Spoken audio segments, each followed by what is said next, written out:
Hi, my name's Phil. I like talking about politics, and in this video I like to discuss the moves by the government to map out the likely consequences of suspending parts of the Northern Ireland Protocol that they don't like, which is basically all of it, as some believe this is getting ready to happen by the end of this month.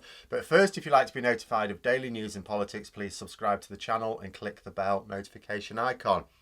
So, been a couple of days since I've been able to get any videos done. Apologies that this morning's went out a little late. It was prepared. It was all done on Monday, just not uploaded in a repeat of the cock-up from a few weeks ago. But also, I'd had to be presenting the last few videos as Johnson would likely have capitulated to France over their threats, but at the time I was recording them, still hadn't. But of course, he still gets what he wants from it. And so it proved, being fair, not many newspapers bothered to run it on their front pages, though the Daily Express couldn't help themselves, boasting that France had backed down.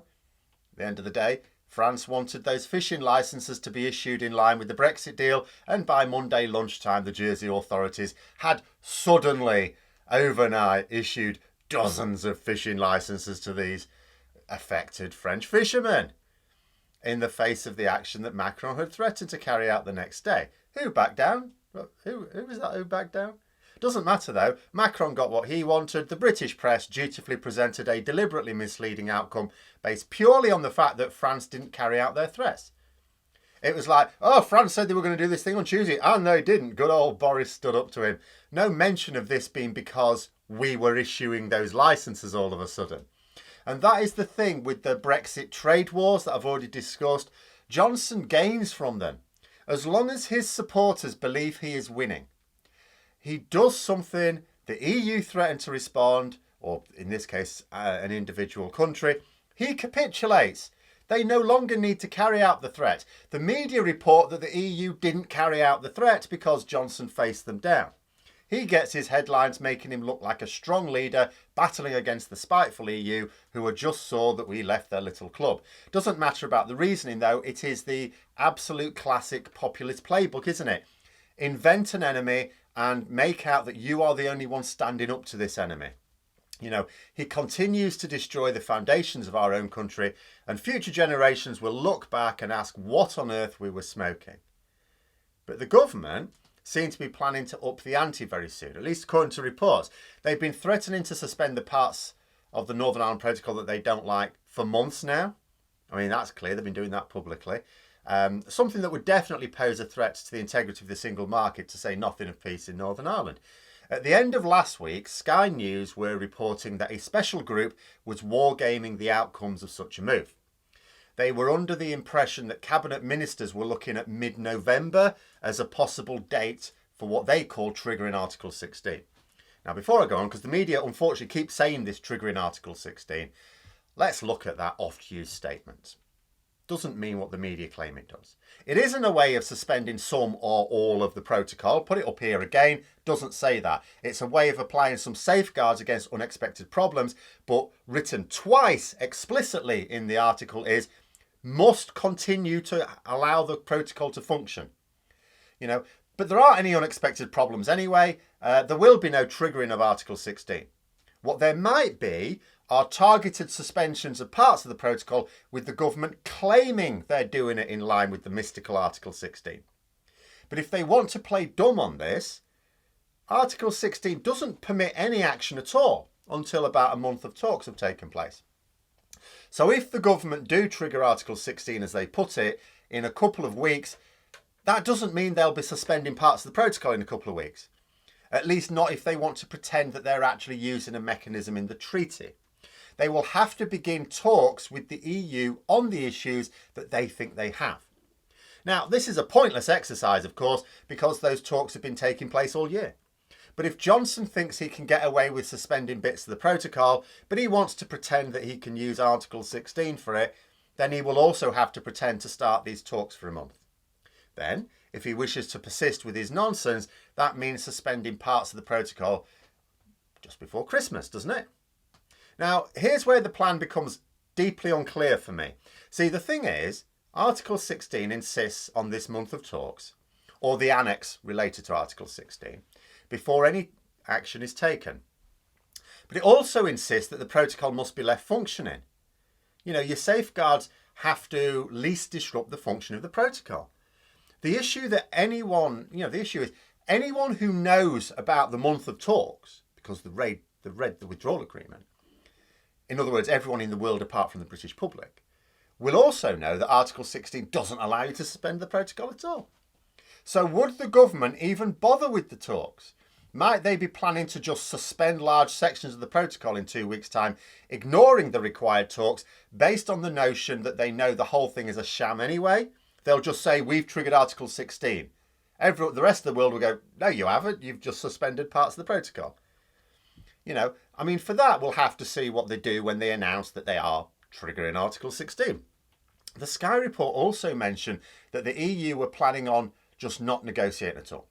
Resigned to the fact that the government was determined to completely wreck the protocol, they would resort purely to what was called infraction proceedings.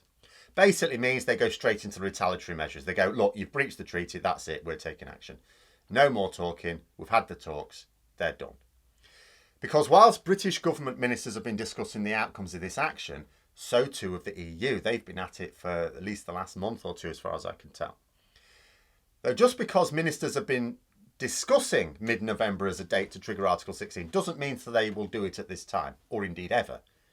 You know, there are a lot of things to consider. I imagine the biggest thing for ministers to contemplate is that such a move makes it all but impossible to kick the can down the road. Like, they've been threatening to trigger Article 16, well, since the start of the year, quite frankly, but in terms of really ramping it up since spring. They've been arguing that the conditions to do so have been met since early summer. Well, if the conditions have been met for months, why haven't they done it?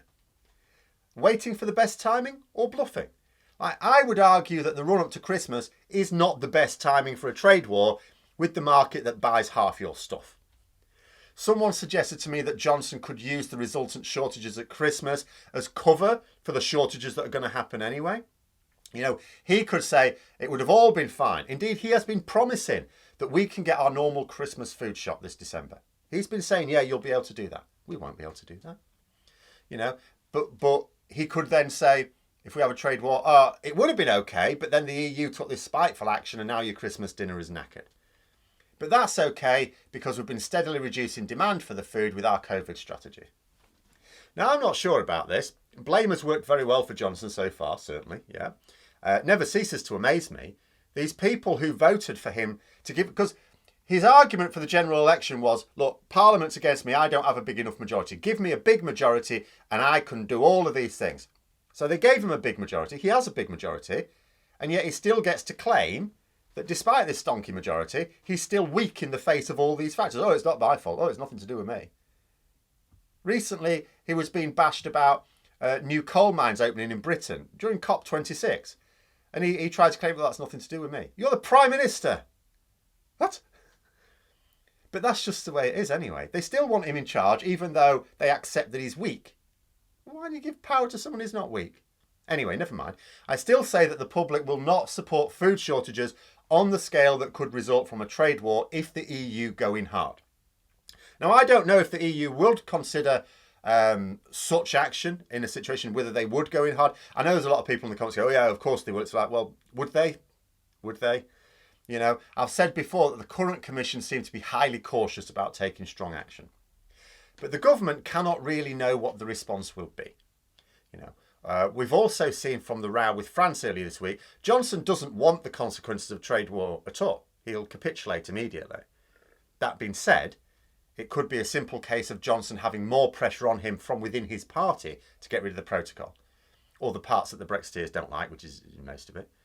You know, the Sky report suggested that maybe the thinking for mid-November was get COP26 out of the way first. Neither the EU nor the US are going to be impressed with this move, and Johnson presumably doesn't want to be making it while he's in punching range of EU and US leaders. They also reported that our unelected Brexit Minister, David Frost, has been going round MPs to calm them down. You know, some MPs will understandably be worried about the consequences of this move to urge them, and he's been urging them to trust the government. Trust us, we know what we're doing. I'm sorry, party politics aside, if you're a Conservative MP who trusts Boris Johnson to know what he's doing after the last couple of years, are you really paying attention to anything? I accept you can say Boris Johnson is a good campaigner. You can say that, you know, he really gets through to people. Sure, yeah. He plays the media very well, absolutely. But he hasn't a clue when it comes to solving actual problems. Strategies for complex issues, he has made a complete mess of. Like, every international issue he's been faced with has been a mess. This notion of trust us is apparently sold on the basis, look, we got Brexit done. Trust us to get this next bit done. It's like, you haven't got Brexit done. What you are proposing now is to completely rebuild Brexit from the ground up. It's like moving into a new house and then wanting to tear it all down and build it back up whilst you're living there. You know, it's a nonsense. They're also urging MPs to keep their head down on the basis that, you know, yeah, I can understand how you'll see that this could be a bit messy. But don't worry, because the French and the Irish are in a difficult position and Germany's got no government at the moment. What? We do have to remember, of course, a lot of Conservative MPs are very, very new to politics. A lot of them did not expect to become MPs. They don't really understand how politics works in the UK. Remember, many of these didn't actually understand how parliamentary debates even worked. It's like they hadn't even watched a parliamentary debate as part of their preparation to becoming an MP. So they certainly don't know how it works overseas.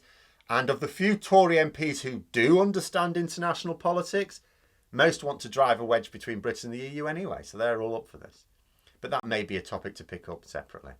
In the meantime, the situation is the government have considered what would happen if they trigger Article 16, and they're specifically looking at a date between mid-November and the end of November. If the reports are accurate, it doesn't necessarily mean they're going to do it, but that is what they're actively looking at the moment. If they're actively looking at it at the moment, it must mean that they are seriously contemplating it. I think the whole action is madness, quite frankly. But I mean, if you were thinking of the timing, in the run-up to Christmas, really? May not happen, of course, because Johnson has no follow-through. But like I said, I don't know what threats he is facing from hardliners in his own party to this action. Remember, for Boris Johnson, it's all about being Prime Minister. Conservative MPs are the only ones who can stop him being Prime Minister, ultimately. So who knows? But those are my thoughts. Let me know yours in the comments below. Hope you found the video interesting. If you did, don't forget to click the like button. And if you'd like to support the channel further, please also click the Patreon link for details. And until next time, I'll see you later.